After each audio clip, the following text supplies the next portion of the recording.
ఇరుగు దిష్టి, పొరుగు దిష్టి, చెడు దిష్టి, ఊర్లో వాళ్ళ దిష్టి, వీధిలో వాళ్ళ దిష్టి, అమ్మ దిష్టి అన్నీ పోవాలి. నిప్పులో కలిపి ఒక్కొక్కరు ఇల్లు ఖాళీ చేసి వెళ్ళిపోయారు. ఇప్పుడు ఇల్లు మొత్తం ఖాళీ అయిపోయింది. వెళ్ళాలనే ఉంది, అది నేను పెరిగిన చోటు. కానీ బాబాయ్ మళ్ళీ అది రిపీట్ అయితే? తప్పుగా ఏం జరగలేదు.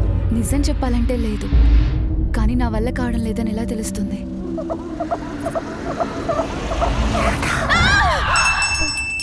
మనం ఆ హోమం మళ్ళీ చేస్తే మంచి జరుగుతుందంటారా? సాయి, నువ్వు ఇక్కడేం చేస్తున్నావమ్మా? నాన్నా, నాకేం దొరికిందో చూసారా మీరు?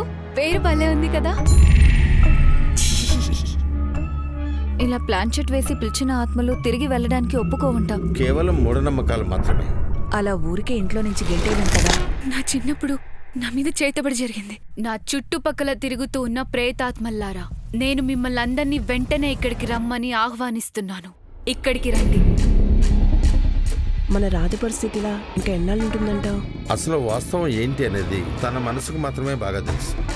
మన ఇంట్లో అప్పట్లో ఒక ఆవిడ అద్దెకుండేది కదా. అంటే అలా చేసిందని నేను విన్నాను. ఇది జీవితంలో ఒక్కరోజు కూడా ప్రశాంతంగా బతకలేదు. నీ బ్రతుకును నేను సర్వనాశనం చేసేశాను.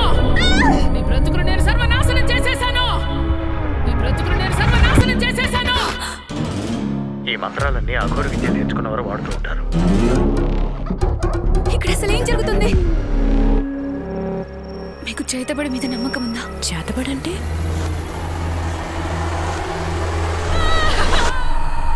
చేతబడి అంటే బ్లాక్ మ్యాజిక్.